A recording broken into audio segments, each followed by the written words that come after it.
Assalamualaikum warahmatullahi wabarakatuh.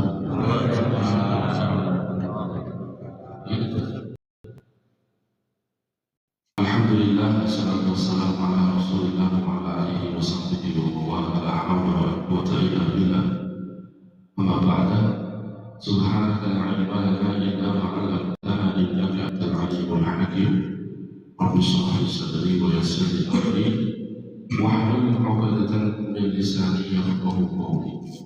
Alhamdulillah, bersyukur kepada Allah Subhanahu wa taala atas segala nikmat yang Allah berikan kepada kita semua.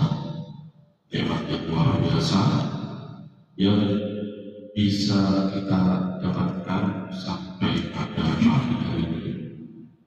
Tanpa kita meminta kepada Allah, nikmat itu masih diberikan kepada kita. Maka mari kita tingkatkan kualitas syukur kita kepada Allah Subhanahu wa taala. Dan alhamdulillah kita bisa bertemu di sini. Semoga ini oleh Allah dihitung sebagai upaya untuk mensyukuri nikmat-nikmatnya. Karena bersyukur itu hakikatnya yang paling penting bukan zikirnya, ucapan alhamdulillahnya, tetapi lebih daripada itu adalah bagaimana kita menggunakan nikmat yang Allah berikan berucap takwa. Ucapan alhamdulillah itu pun juga akan berkurang pahalanya jika hati kita tidak terima nikmat. Kita ini ucapan alhamdulillah bisa, tapi hatinya tertolak dan bisa mau. Dan sekali lagi alhamdulillah bahwa itu kita bisa hadir di pagi hari ini untuk meneruskan pembahasan dari materi kita, pembacaan dari buku kecil karya Al-Albani.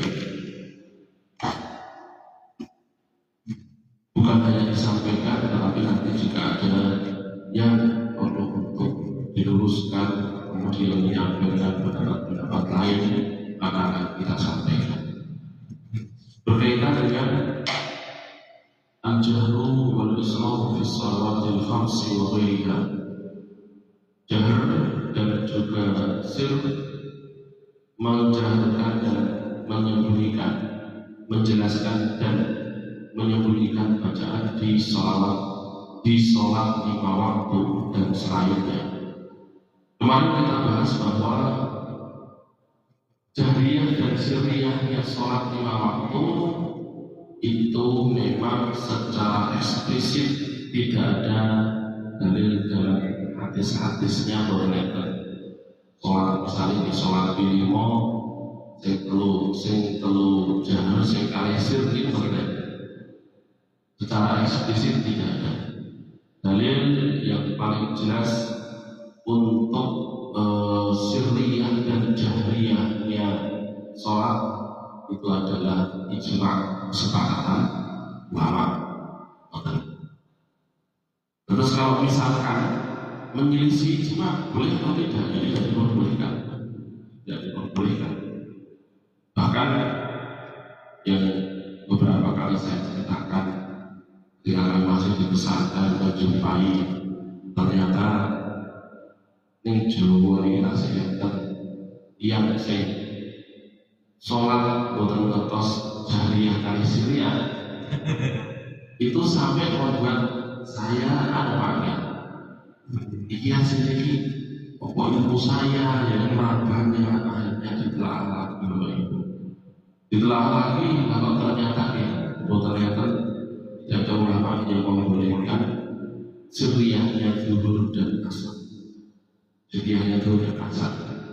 Jadi oleh itu dihormati Allah menyelisihi ijma' dan kesepakatannya para ulama itu sebenarnya tidak diperbolehkan, bahwa yang sirriyah ya sirriyah, yang jahriyah ya jahriyah, walaupun tidak ada nas atau hadis yang secara eksplisit menjelaskannya, tapi karena diamalkan oleh seluruh kaum muslimin maka tidak boleh menyelisihinya.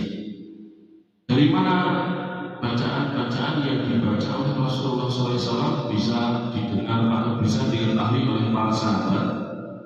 Padahal ketika Rasul sedang sholat membaca bacaan Yasin, misalkan waktu zuhur yang Nabi baca apa, kok bisa tahu para sahabat? Kemarin juga sudah kita bahas, di sini disebutkan bintirah bilihiyati dalam riwayat Bukhari dan Abi Dawud, karena gerakan jantungnya Nabi, gerakan jantungnya Nabi. Dan itu sekali lagi gerakan jantung itu apa ibu tidak selalu jelas. Artinya dia telepon apa terus diperhatikan, oh kira-kira saya dibaca ini yang dibaca oleh pusat bihis misalkan begitu. Jadi ketahuan dari gerakan jantung ayat-ayat. Kadang dengan menjelaskan dengan menjaharkan satu ayat, misalkan ayat sabi soalnya dibaca Nabi cuma gerak-gerak saja. Alladzi khalaqa fasawwa. Terus alladzi khalaqa fasawwa pada surah cuma satu ayat saja. Itu kalau sirnya seperti itu. Jadi Bapak Ibu rahmati Allah, kemarin juga kita bahas bahwa tidak ada panjangan sholat butuh atau seperti itu ternyata. Jadi cukup digerakkan saja mulutnya dan jangan mengganggu orang lain. Minimalisir gangguan artinya memaksimalkan pahala. Misalkan ada orang sholatnya, misalkan ada orangnya cukup, misalkan dia mungkin ada seorang misalkan mubaligh, dia beristihad, ya udah pokoknya tetap harus ada yang disuarakan, ya monggo, tapi pajankan apa yang dilakukan dulu saja. Dan sekali lagi Nabi beliau isma'uhu iyahum al-ayat-ayat. Nabi itu menjelaskan dan menjaharkan kepada para makmum itu cuma kadang-kadang, dan itu pun cuma satu ayat saja. Dari yang beliau baca cuma yang dijaharkan cuma satu ayat. Tidak terus kemudian harus bersuara sampai kemudian mengganggu makmum yang lain. Karena Nabi sendiri di bab sebelumnya pernah kita bahas, Nabi beberapa kali dukani para sahabat, memarahi para sahabat, mengingatkan para sahabat karena mereka menyuarakan, jadi tidak menjaharkan boten, tapi yang suaranya kecil, ada suaranya sedikit, dan kalau cuma satu orang ya ganggu, Bapak Ibu masih mengganggu di boten tengah. Tapi kalau banyak orang hanya mengatakan beliau sebagai seorang imam ternyata merasa terganggu dengan apa yang dilakukan oleh para sahabat sebagai makmum, ditegurlah oleh Rasulullah SAW. Padahal itu dalam posisi jahriyah. Nabi sampai mengatakan bacaannya makmum itu bacaannya imam. Terus lek makmum ini maca Fatihah membaca menjalankan sampai menengok. Gitu ya. Kalau imamnya menjalankan bacaan sampai sebagai makmum menengok, itu sampai diingatkan seperti itu oleh Rasulullah SAW, menunjukkan bahwasanya ya tidak boleh baik Allah atau diminimalisir kita untuk tidak mengganggu makmum yang lain dalam ibadah sholat. Kemudian al-jahru wal israru fil qira'ah fi sholatil lail. Di sholat malam bagaimana? Di sholat malam disebutkan wa amma fi sholatil lail, adapun di sholat malam bagaimana taratan yusirru wa taratan yajhar. Kadang dalam riwayat Imam Bukhari dan juga dalam Imam Muslim, kadang Rasulullah SAW beliau menjaharkan bacaannya dan kadang beliau menyembunyikan bacaannya. Wa kana idza qara'a wa hum fil baiti, dan apabila beliau membaca wa huwa fil bait sedangkan beliau ada di rumah, yusmi'u qira'atahu man yasma'u qira'atahu man fil hujrati, akan mendengar qiraahnya Nabi orang yang ada di dalam kamar. Jadi Rasulullah SAW kalau beliau sholatnya itu tidak di kamar, dari kamar, beliau tidak menjalankan qiraahnya. Namun pernah juga Rasulullah beliau sholatnya di masjid malah justru dijadikan sebagai imam. Kalau dijadikan sebagai imam, ya otomatis Nabi sholatnya dijalankan karena beliau jadi imam, terus para sahabat jadi makmumnya. Dan itu di sholat tarawih kita mengenalnya. Sedangkan di dalam rumah, Bapak Ibu, jadi kalau di luar rumah atau di masjid, Rasulullah kalau tidak sedang mengimami dalam sholat hari, tidak sholat berjamaah di sholat malam, beliau tidak menjalankan qiraah. Adapun ketika di rumah, beliau menjalankan, dan jaharnya itu Bapak Ibu hanya untuk didengar atau hanya bisa didengar oleh orang yang ada di satu kamar. Ujro itu artinya kamar kecil, Pak. Artinya tidak seluruh rumah kalimnya. Beliau membaca Al-Quran, beliau juga pernah sholat. Ternyata yang bersama dengan beliau adalah Ibnu Abbas. Ibnu Abbas awalnya ada di sebelah kiri, terus kemudian dipindah di sebelah kanan. Yang mendengar bacaannya Nabi adalah orang yang ada di dalam kamar kecil itu saja. Tidak sampai terdengar di luar. Padahal ini sudah di dalam rumah.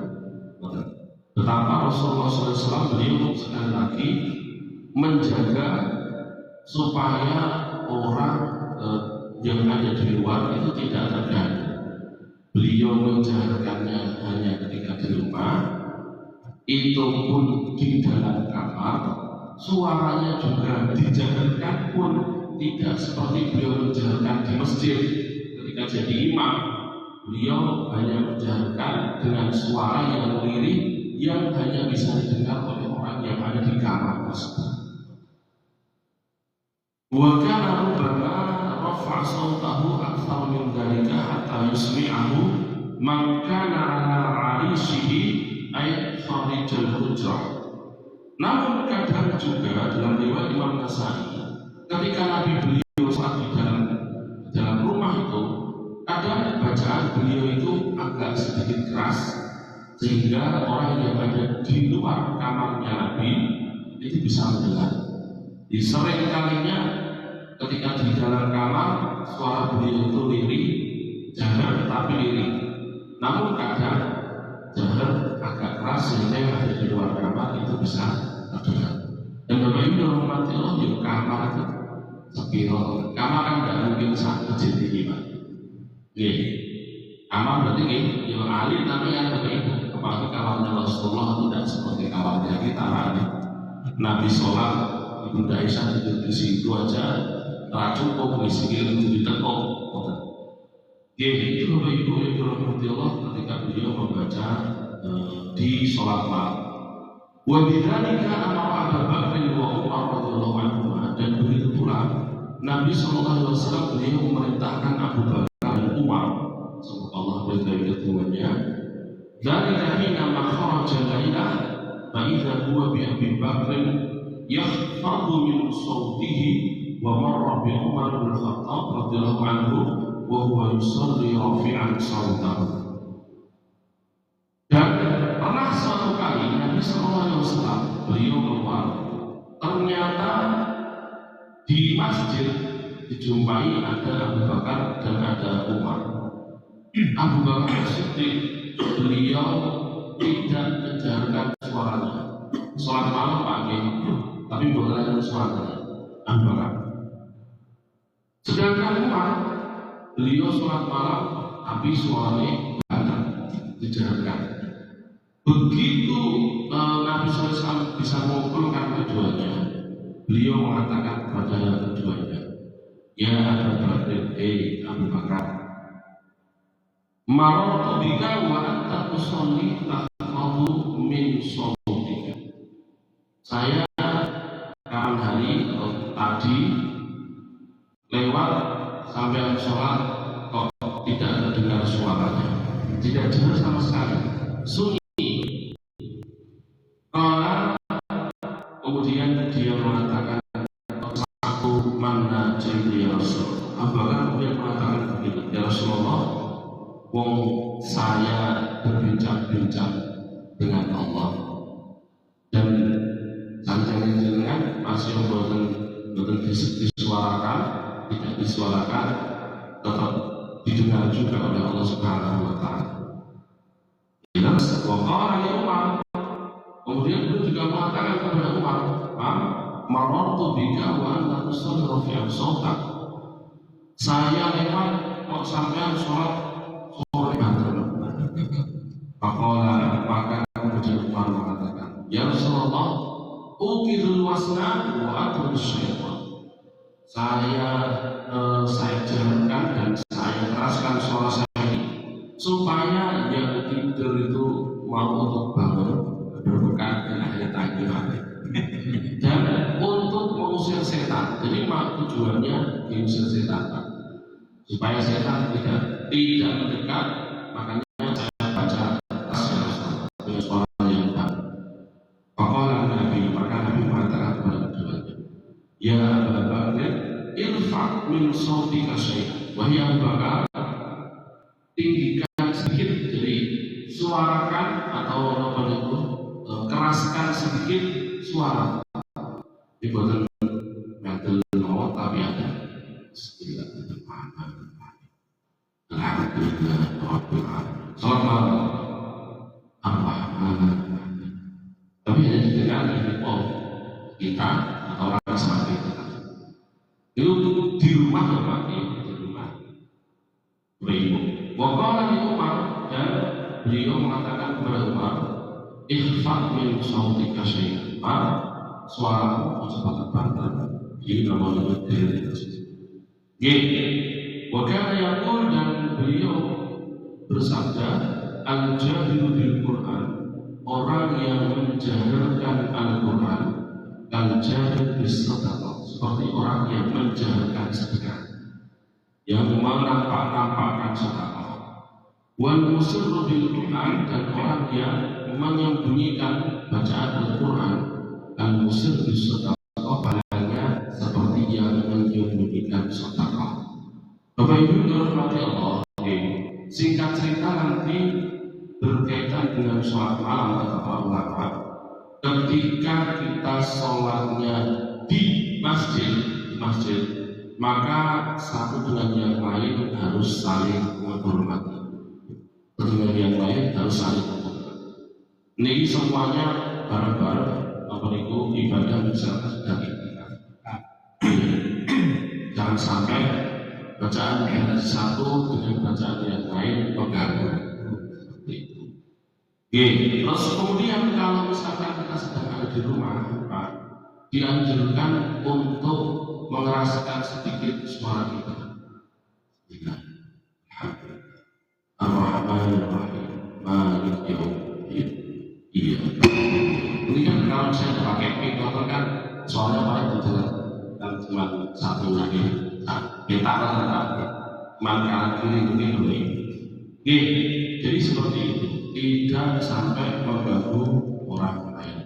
Tapi sebenarnya juga ulama sepakat bahwa untuk sholat malam ini mau jahar atau tidak jahar itu diperbolehkan. Hanya adabnya tidak terlalu keras banget, dan juga tidak terlalu lirih banget sampai tidak ada suara. Tapi dijelaskan sedikit. Karena memang bacaan Al-Quran di waktu malam itu paling afdol dibandingkan di waktu siang. Itu. Terus kemudian maka yang mau sholat yang dibaca oleh Nabi di sholat 5 waktu. Wa amma kana yaqra'uhu fi sholawati min as-suwari wal ayat, yang dibaca Nabi di sholat 5 waktu itu berbeda-beda, yaitu berbeda sholat khas. Sholatul fajri atau sholat subuh. Kana yaqra'u fiha bi diwanil mufassal. Seringkali Rasulullah SAW membaca di rakaat di sholat subuh dengan surah-surah pendek yang panjang. Surah-surah pendek yang panjang itu jadi mufassal kan pendek-pendek ayatnya. Jadi pendek itu pendek-pendek ayatnya. Tetapi suratnya panjang.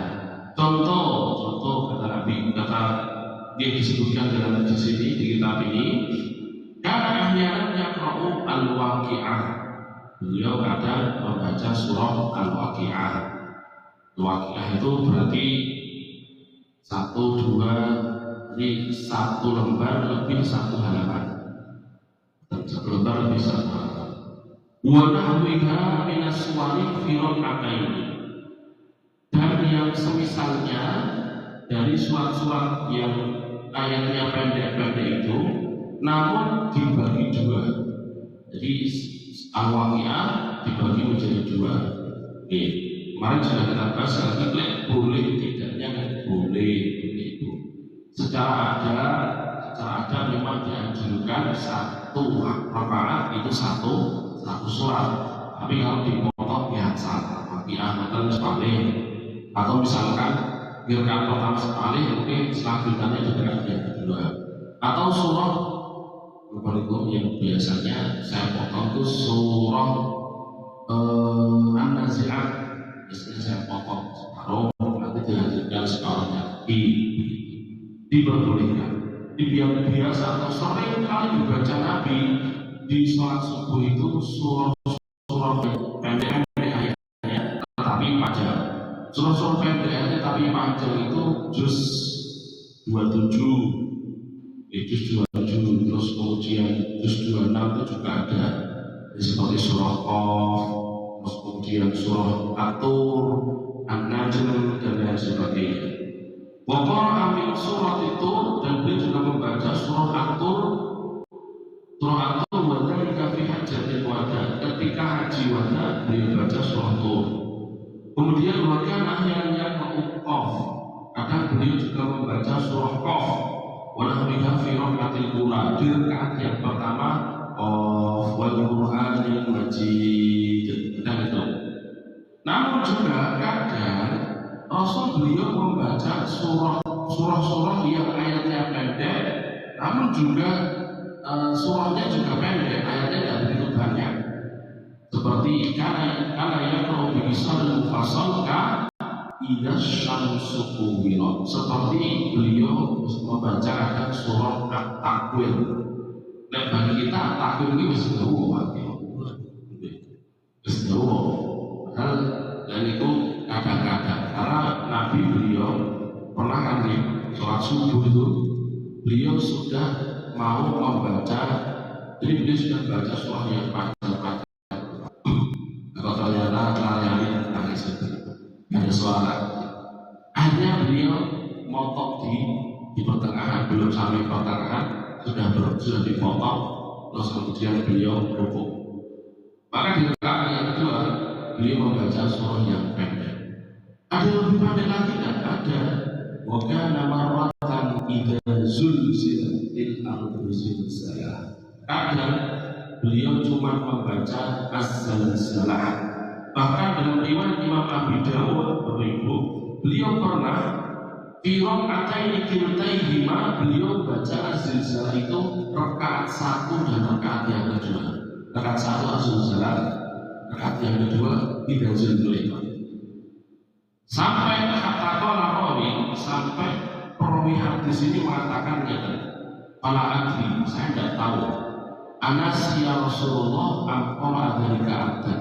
Nabi kok sampai baca di 2 rakaat itu satu surat yang sama, apakah karena beliau lupa atau memang sengaja?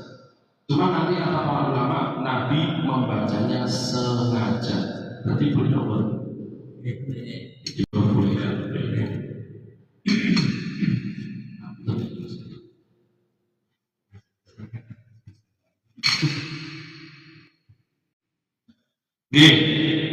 Az-zilzalah dua kali, terus saat nomor itu ngilokno imam sampai diwaos ping video ya. Kemudian apalagi betul kata aku terus wah gimana dibahas. Jadi pernah juga Nabi melakukan itu, lupa juga. Yang saya rasa ajaran sebagai imam ya pernah karena lupa diwaca. Biasanya itu di sholat sholat tarawih. Sholat tarawih harus diwaca dalam berapa diwaca lagi kan gitu. Dan itu bukan tarawih yang sunnah Pak. Ini sholat subuh berikut nanti sebelum sore Nabi mau saya 2 kali. Idazul dibaca lagi idazul. Wakana rotan dan kadang beliau membaca ini yang paling pendek saat subuh. Jadi surat yang paling pendek dibaca Nabi ketika saat subuh yaitu Fis-Safari. Namun dalam kondisi beliau safar. Disebutkan dalam riwayat Abu Dawud dan Muslimah disesuaikan Syekh Imam Al-Hakim.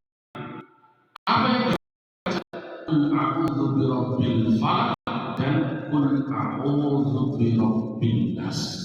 Beliau kadang baca falaq kalih anas muawwidzatain. Wa qala li Uqbah bin Amir dan Bapak Ibu beliau secara khusus mengatakan kepada sahabat Uqbah bin Amir yaitu Iqra min sholatika muawwidzatain. Uqbah wacanan 2 surah muawwidzatain ini di sholat. Betul di sholat subuh itu.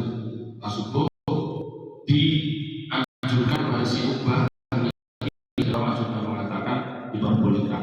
Tapi yang pun tiap subuh para kalian jadi praktekkan Nabi ketika fama ta'awwadha mu'awwidhun. Kenapa? Karena tidak ada ta'awud yang paling baik daripada 2 surat tersebut. Ta'awud itu minta perlindungan kepada Allah. Ada a'udzubillahi minasyaitonir rajim. Sekarang kita tahu. Nah, Qul a'udzu birabbil nas, Qul a'udzu birabbil falaq itu ta'awud yang paling bagus Pak. Bacaan ta'awud yang paling sahih, doa ta'awud, doa minta perlindungan kepada Allah dari setan yang paling bagus adalah falaq kalih anas. Falaq itu minta perlindungan secara fisik, anas itu minta perlindungan secara non fisik. Dan di falaq itu nih berfalak insyaallah wa khalaq. Aku minta perlindungan kepada Allah dari waktu falak. Waktu falak itu waktu subuh atau waktu di pertengahan malam. Insyaallah wa khalaq dari sesuatu yang Dia ciptakan. Ini kan sesuatu yang diciptakan Allah itu kan semuanya. Makanya dibaca sebelum nomor tidur ya. Untuk memberikan perlindungan kepada panjenengan dari kewan-kewan itu. Mungkin kalau jengking, mungkin ada tomcat, mungkin ada lombok, ada yang membantu panjenengan. Itu gitu Pak. Beliau baca itu dihayati, dimaknai. Insyaallah Pak. Insyaallah kita tidak wakaf, insyaallah apa saat itu kalau baik itu sudah ada sihir dan lain sebagainya. Itu falak itu untuk perlindungan dari secara fisik. Namun anas, insyaallah waswasil khannas dan bisikan yang ada dalam hati bisikan setan itu secara non fisik. Fisikalnya di hati kita supaya dilindungi, supaya tidak diganggu dalam sholat kita dan lain sebagainya. Yaitu 2 surah muawwidzatain. Wa kana ahyana yaqra'u bi asalin danda. Namun kadang Nabi juga membaca lebih daripada itu. Karena yaqra'u 60 ayat fa'aktsar. Kadang beliau membaca 60 ayat panjang berbentuk atau lebih. Wa qala ba'dul watihi, sebagian perawinya mengatakan la adri fi darakatain aw fi kiltaihima. Dan tahu saya apakah di 1 rakaat saja ataukah dua-duanya Nabi membaca lebih dari 60 ayat. Wa kana yaqra'u bi surah Rum, kadang beliau baca Wahyanan di surah Yasin, kadang dia baca surah Yasin. Apa yang baca? Begitu apa? sholat subuh di Makkah, kadang beliau pernah suatu kali itu sholat subuhnya di Makkah, fastaftaha surat al-mu'minin, beliau kemudian membaca surah al-mu'minun hatta ja'a dzikru Musa wa Harun atau dzikru Isa, sampai ketika membahas atau membaca surah yang di situ ada pembahasan tentang Musa atau Isa. Tsumma arsalna Musa wa akhahu Harun bi ayatina wa sultanin mubin, atau pembahasan tentang Isa. Wa ja'alna ibna Maryam wa ummuhu ayat di surah Al-Mu'minun. Kurang dengan 118 ayat, Pak. Di pertengahan itu Bapak Ibu, tiba-tiba akhadha busaklah, beliau batuk faroka, maka beliau langsung. Jadi kadang tidak ada rencana sejak awal, terus tiba-tiba beliau batuk terus langsung, dan itu diperbolehkan. Tidak kok misalkan sejak awal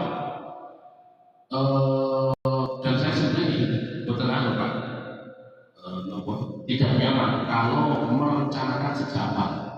Contoh dalam urusan sujud tilawah, sujud tilawah Bapak Ibu, kan ada yang ini mungkin yang akan kita baca di rakaat yang kedua surah ini ada sujud tilawahnya, mungkin sujud tilawah sebenarnya itu tidak nyaman. Kenapa? Karena kadang Pak wis rencana lebih lali nanti bocor nggak memiliki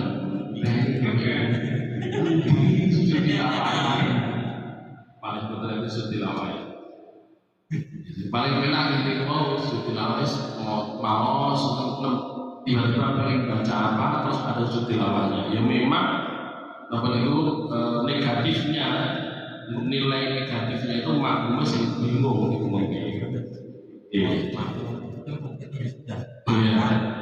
Makmumnya pun biasa. Kalau di Musa ini saya jadi kalau ibu-ibu yang bersekutu sujud oleh rukuk ya. Ada sebulan dari saja. Ya. Kalau nama itu dia balik di kalau imamnya baca surah Al-Alaq, gitu. Terus Al-Insyiqaq, ida sama syaqqaq, syaqqaq. Nah, ini pun siap-siap. Oke, ada kemungkinan sujud tilawah. Terus kemudian, wakana ahyana kadang beliau baca surah Shafa. Terus khusus di subuh hari Jumat. Bagi hormati Allah, subuh di hari Jumat, itu kata Rasulullah terus sholat dengan pahala yang paling banyak itu adalah subuh di hari Jumat. Maka sebisa mungkin Pak, subuh di hari Jumat itu Bapak Ibu diharuskan untuk jamaah. Nah yang dibaca itu rakaat pertama surah Sajdah 30 ayat saja. Rakaat yang kedua itu hal atal alal insan itu juga 31 ayat. 30 ayat, 31 ayat. Yang satu 30, yang satu 31. Tergantung imamnya apa mau buat. Imamnya berapa kita tahu. Di anjurannya ada khusus anjuran di Jumat pagi sholat subuh itu rakaat pertama sajdah, rakaat yang kedua. Tapi ini doa nih, itu doa. Ini dipraktekkan ketika saya berkunjung di salah satu pesantren. Ini dipraktekkan Pak. Santri pada ini makmumnya santri Pak. Lah kok nelak kok nelak memang ya sengaja telat, sengaja telat. Bahkan ini sengaja aja masuk. Bahkan ketika nomor itu saya tanya kalian guru nih, balah kok kadang bocah ini begitu nomor itu takbir. Terus setelah itu kapan lagi Pak? Suwi Bapak Ibu rakaat yang kedua dan ada insan ini Pak. Pun rampung lebih 7. Sampai padahal ini kelasnya santri Pak. Oke.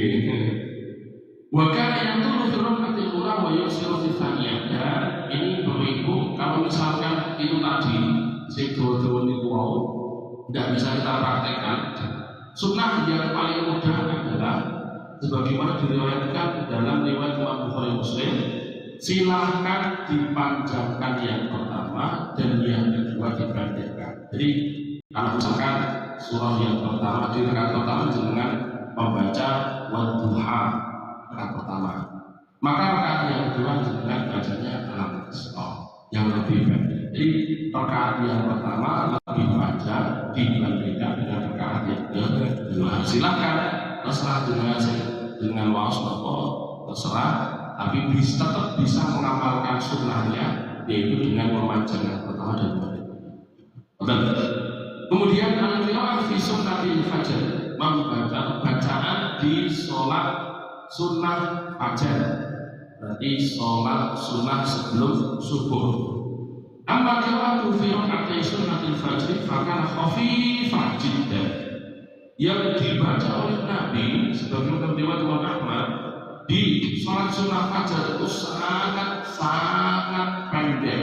Jadi Bapak Ibu, kata para ulama, sholat yang paling pendek atau dalam tanda kutip paling cepat yang dilakukan oleh Nabi itu adalah qobliyah subuh atau kita kenal dengan sunnah fajar. Hatta sampai Inna Aisyah, ibunda Aisyah itu mengatakan begini, taqra'u fiha bi ummil Qur'an. Saya tidak tahu Nabi itu baca surah Al-Fatihah atau tidak, karena saking pendeknya itu Pak. Ya saking pendeknya. Padahal berarti pendek pas berdiri itu Pak.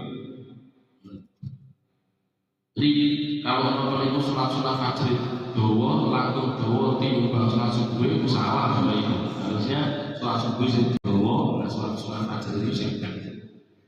Bahkan akhirnya yaqra, kadang beliau itu membaca satu ayat saja, surah Ali Imran ayat 16. Qulu amanna billahi wa ma unzila ilaina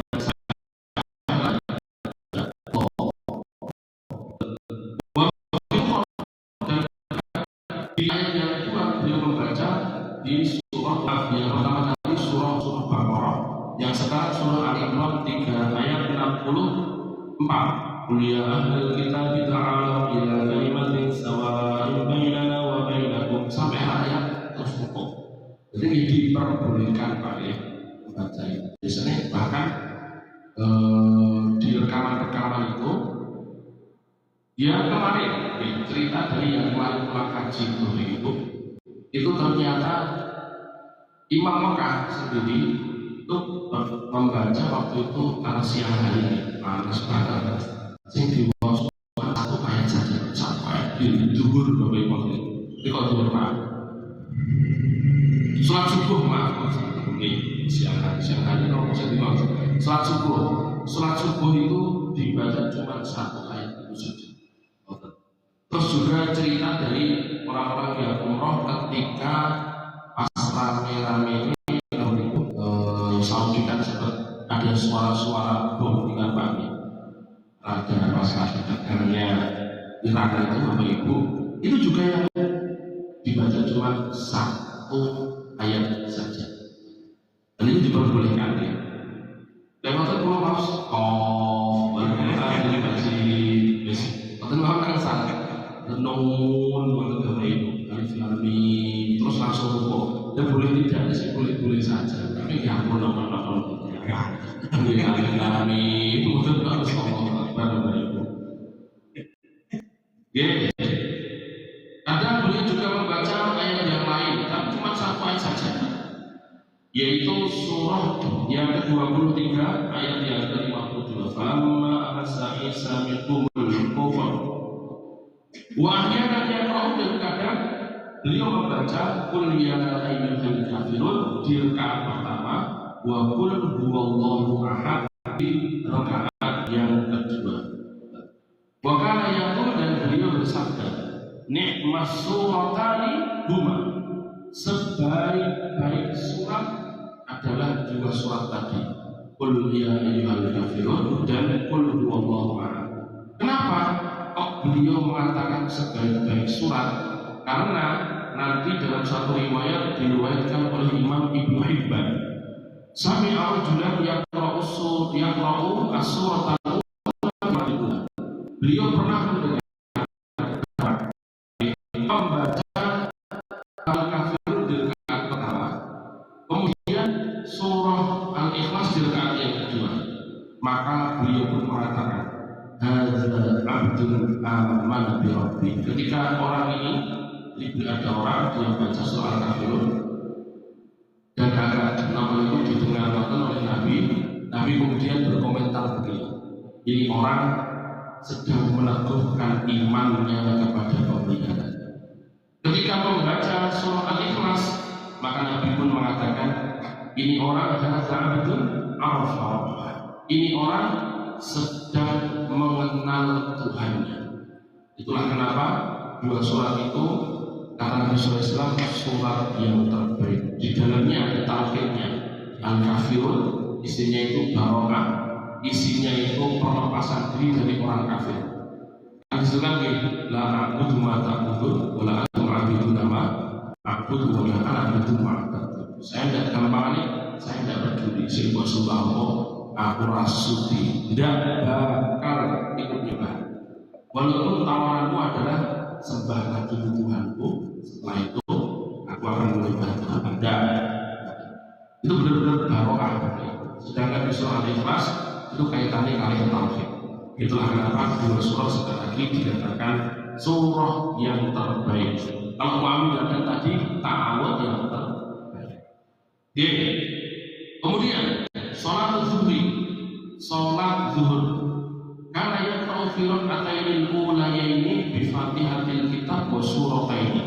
Yang beliau baca yang jelas Al-Fatihah dan dua surat yang wa yaqulu fil ula ma la yaqulu fis tsaniyah. Yang jelas Nabi membaca surah Al-Fatihah walaupun tidak didengar oleh sahabat ya. Karena kadang jadi ngomong Rasulullah kalau sedang sir untuk ngajari sahabat kadang dijelaskan satu ayat saja. Alhamdulillah ya Rabbi. Selanjutnya sir. Setelah itu Nabi diam lama sekali. Saking lamanya itu Bapak Ibu disebutkan begini. Disebutkan dalam riwayat Imam Muslim. Karena ahyanan yutiluha hatta annahu kanat salatu zuhri tuqamu fayadhabu zahib ila al-baqi fayaqdi hajatahu thumma ya'ti manzilahu thumma yatawadda thumma ya'ti wa Rasulullah birrakatil ula mimma yati. Salat zuhur ini Rasulullah beliau takbir Allahu Akbar. Terus kemudian Bapak Ibu ada salah satu sahabat doa. Salat zuhur ini sempat yang bagi terbagi Bapak Ibu untuk apa? Untuk menunaikan hajat. Jadi bukan di kuburannya, tapi dekat, bukan kuburannya kamar. Maksudnya untuk pipis atau untuk BAB di dekat pemakaman bagi. Ini bukan di kuburan Pak, tahu ya. Jadi di dekat pemakaman bagi karena itu kuburan, maka kemungkinan besar orang kan tidak ada situ kecuali ada keperluan. Maka dia pun muter-muter, maksudnya dia sudah sangat lumayan luas. Di situ terus muter lagi berikut untuk buang air Bapak Ibu. Setelah buang air, padahal dia tadi melihat Rasulullah beliau sudah bertakbir Pak. Terus langsung takbir, terus ke situ buang air. Setelah buang air ke rumah dulu Pak. Rumah dulu untuk berwudu Bapak Ibu. Setelah berwudu, terus kemudian baru datang ke masjid. Nabi masih rakaat pertama. Oh, berarti Bapak Ibu suwi. Kadang Rasulullah beliau sholat zuhur itu lama kadang. Wa kanu yadhunnun annahu yuridu bidzalika ay yudrikan nas ar-rak'atal ula. Kemudian bahkan perawi hadis itu dalam riwayat Imam Abi Dawud menyangka bahwa memang Rasulullah SAW itu beliau kadang memanjangkan rakaat pertama dengan sengaja supaya orang-orang bisa bertemu atau bisa mendapati rakaat yang pertama. Dan itu Bapak dirahmati hal ini Pak. Salah satu dari adilnya imam adalah boten kesusu babakan apa itu bacaan di rakaat pertama. Tetapi ini wow, misalkan kita ada yang ada itu kayak kaki, komat itu dan kaki. Sholat subuh itu mungkin selisihnya cuma 5 atau 7 menit atau berapa. Ya Bapak Ibu, wis ini kan padahal di waktu subuh itu ya orang ada yang belum bangun, ada yang begini kalau baca atau sih dia orang-orang tangi-tangi berdiding atau dulu berdiding mampu mana Bapak Ibu. Nah karena itu maka salah satu dari adilnya imam dengan menempatkan suatu tempatnya. Salah satu dari kebijaksanaan imam adalah memanjangkan rakaat pertama di tengah-tengah kesibukan dalam tanda kutip manusia. Makmumnya kira-kira ini jadi sibuk, ini mungkin dia sekek paling. Terus kemudian agak dipanjangkan supaya orang-orang bisa ketemu atau berjumpa dengan rakaat yang pertama boten telat. Dan itu hadirin dirahmati Allah dilakukan oleh Rasulullah SAW. Boten nggih. Wa kana yaqra'u fi kullin min rak'ataini qadra salatina ayat. Kadang beliau nggih ada seorang sahabat niku ngitung-ngitung Pak. Nabi sholat zuhur terus sahabat yang jadi makmum membaca 30 ayat. Setelah 30 ayat Nabi rukuk. Berarti kira-kira sekitar bacaan 30 ayat. 30 ayat berarti separuhnya sholat subuh. Nah, sholat subuh tadi kan 60 ayat sekian. Wa ahyanan kana yaqra'u, dan kadang beliau itu membaca was-sama'i wat-tariq, was-sama'i dzatil buruj atau wal-laili idza yaghsha, yang dibaca di sholat zuhur karena dilihat dari gerakan jenggotnya Nabi, atau ada satu ayat yang ditampakkan yang dijarkan itu, oh yang dibaca Nabi At-Tariq, oh yang ini yang dibaca Al-Buruj, oh ini Al-Lail. Warubama qara'a idza sama'u syaqqat, dan kadang yang dibaca itu Al-Insyiqaq, idza sama'u syaqqat. Dari mana tahu? Ya'rifuna qira'atahu fi dhuhri wal 'ashri bi'tirab bilihiyati, dari gerakan jenggotnya Nabi. Sebab ini Bapak Ibu rahmati Allah.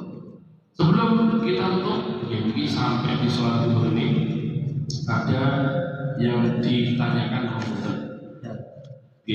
dari Pak Rimo tanya Ustaz, pada surat Al-Qalam, surat As-Sajdah kan pada Ustaz, bagaimana cara sujud tilawahnya?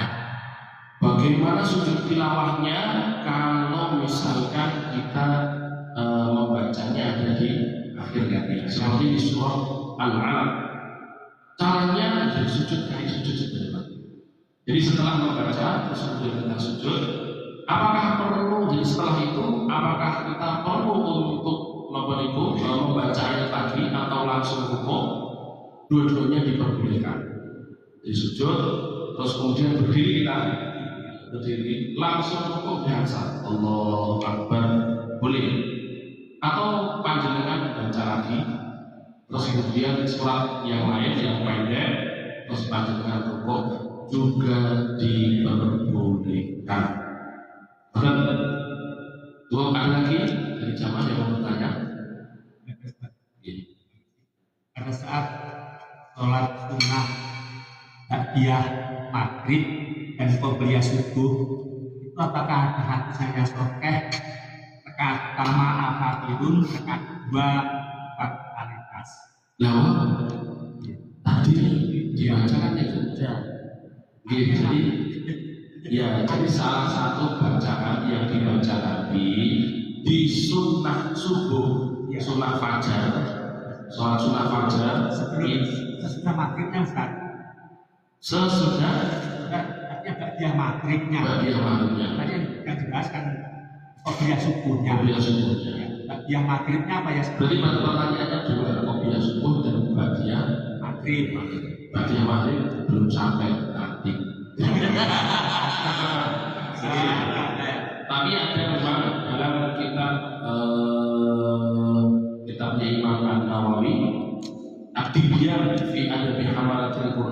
sajikan memang itu juga dibaca Nabi di ba'diyah maghrib.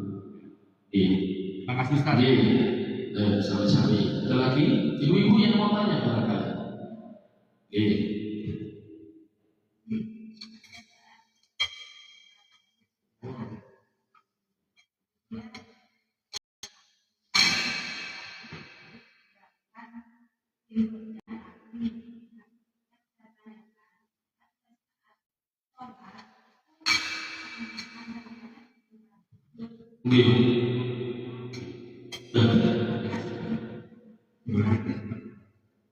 Nah, ini kan sudah pertama dulu ini bahwa pandangan itu tidak selalu di tempat sujud.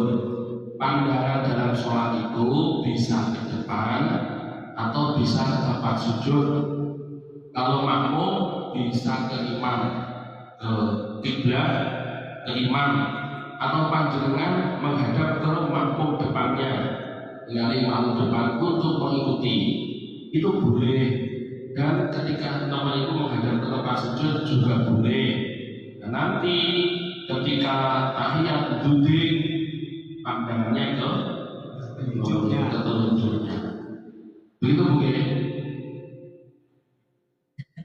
Halo, sama Bu. Mas Masih sama-sama. Intinya gini dulu Bu. Jadi boleh mandang ke tempat sujud, memandang ke imam, memandang ke depan ketika sholat berjamaah itu diperbolehkan. Sholat fardhiyah kita boleh, sholat sendiri munfarid juga boleh. Panjenengan memandang ke depan itu diperbolehkan. Memang yang paling afdol itu ke tempat sujud. Itu Bu. Justru ini dalil. Kalau sahabat memperhatikan jenggote Nabi, justru ini dalil. Oh, berarti mandang ke depan itu boleh. Mandang imam itu boleh. Ada lagi? Silakan.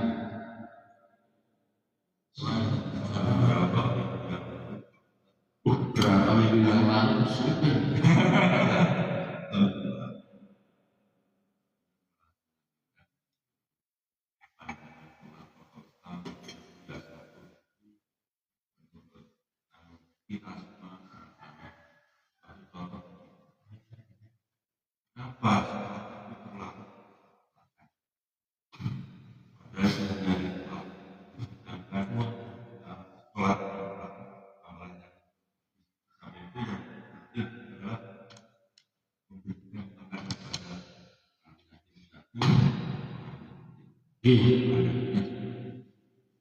Karena kita menjadi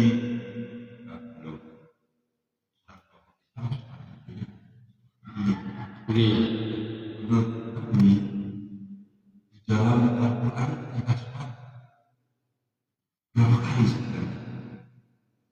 Karena tadi disebutkan yang Ya. Memang ya Allah beliau itu memang bermasalah. Jadi kalau orangnya bermasalah itu jangan didengarkan. Dan bermasalah itu bukan sekali dua kali. Karena kan lagi memang yang namanya kebenaran itu bisa datang dari siapapun. Tapi urusan agama ini kita perlu untuk memfilter. Kalau misalkan ada orang yang jelas-jelas kesesatannya itu nyata, dia kan ngomong kalau Fatimah yang membunuh adalah para sahabat, yang membunuh Fatimah itu katanya Abu Bakar, Umar, dan itu sangat Syiah banget. Terus kemudian dia juga mengklaim dusta ucapan Imam Bukhari. Imam Bukhari itu Pak, niku diarani bijo. Kenapa? Karena Imam Bukhari bijo itu ngapusi. Diarani ngapusi Imam Bukhari itu. Kenapa? Karena beliau pernah ngomong 16 tahun saya belajar hadis saya dapat 6 juta hadis. Dari 6 juta hadis itu saya teliti, saya saring, akhirnya jadilah Sahih Bukhari.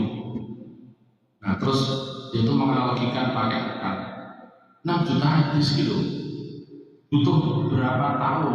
Masa cukup 16 tahun kok untuk menyeleksi dalam satu hadis kita? Nunggu perawi ini yang mengatakan ini, yang menilai perawi ini siapa saja. Dan itu kan harus membuka kitab begitu. Tentang lagi model buka kitab kan kayak seperti kita ini.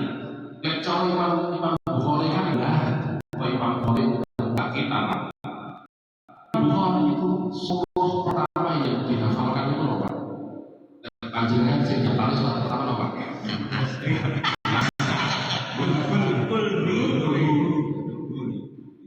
Itu pun ngapalnya berapa kali? Oke, wis lali waktu dia sehat. Imam Bukhari itu beliau masih buta waktu itu. Mereka lahir dalam buta. Masih buta cilik itu. Terus ibunya itu gandeng Imam Bukhari, belum punya hafalan apa-apa. Ke majelis hafalan Al-Quran. Terus di situ ada orang-orang tua gitu, terus macam-macam. Duduk di situ, gurunya ini sedang menonton itu, jadi bab surah Qaf wal Qur'anil Majid. Itu juz 26 Pak. Dan itu 1, 2, 3 halaman. Babnya itu dibaca oleh gurunya gitu. Jadi bacanya itu dibaca sejak awal oleh gurunya. Terus kemudian setelah itu ditirukan. Betul. Sebelum gurunya ngomong ditirukan, gurunya bertanya, ada yang sudah hafal Imam Bukhari ini Pak? Baru dengar cuma sekali surah Qaf Pak nih, dan itu 3 halaman langsung kacau. Orang-orang Pak ini bocah ini tenang porah. Begitu disemak Pak, kok yo hafal Bapak Ibu, hafal. Dan ulama-ulama dengan kemampuan kayak gitu itu banyak. Gurunya Imam Bukhari, Imam Waqi namanya. Imam Waqi itu panutannya Imam Syafi'i. Imam Syafi'i itu sahabat kapalannya kacau, sahabatnya Imam Waqi. Imam Waqi beliau kalau telinga dengan kenapa? Karena beliau itu mendengar itu jadi dia di jangan apa itu yang tahu apa itu. Jadi ada orang-orang kayak gitu, dan itu ya kan Allah yang menciptakan mereka.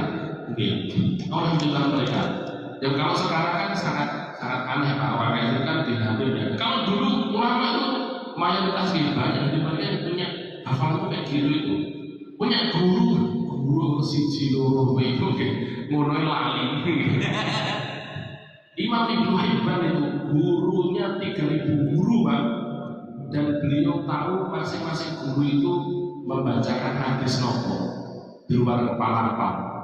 Dan tapi ini saya sebutkan tadi, beliaunya mengkritis luas itu klaim dusta begitu dan sebagainya. Dan dilihat dari ceramah-ceramah itu juga isinya itu dekat dengan jin, dekat dengan Syiah juga, maka terus pikir ya jelas namanya mau sholat 5 waktu itu wajib, sedangkan namanya memberikan kepada orang lain itu punya sunnah kok.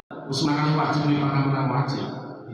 Tapi kalau panjenengan karena ningali pensinya sing putih terus mari ngoten terus terkesima dan ragu dan salah.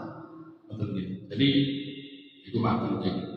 Termasuk yang nomor itu perlu untuk di blacklist Bapak Ibu ini bukan untuk ngerasani si meninggal ya, itu sudah meninggal ya, bukan untuk ngerasani yang sudah meninggal tidak, tapi yang sini untuk meluruskan bahwasannya dalam urusan agama kan juga kadang kita untuk meluruskan Pak, dalam meluruskan dalam urusan ini Bapak Ibu boten usah malah diwirengi ngoten. Kenapa? Karena ucapannya itu sudah ucapan-ucapan yang ngawur yang luar biasa. Ibaratnya kayak jenengan tak iso bedane Muhammad Gufron atau Muhammad Gufron. Ya, Muhammad Gufron ngomong A, jenengan pas milih Muhammad Gufron ngomong B, terus dibalik ini lagi. Ya, nggih, Muhammad Gufron ki ampun dimireng ya. Ini nyalu nopo iku guyon-guyon apa bae. Gitu Pak.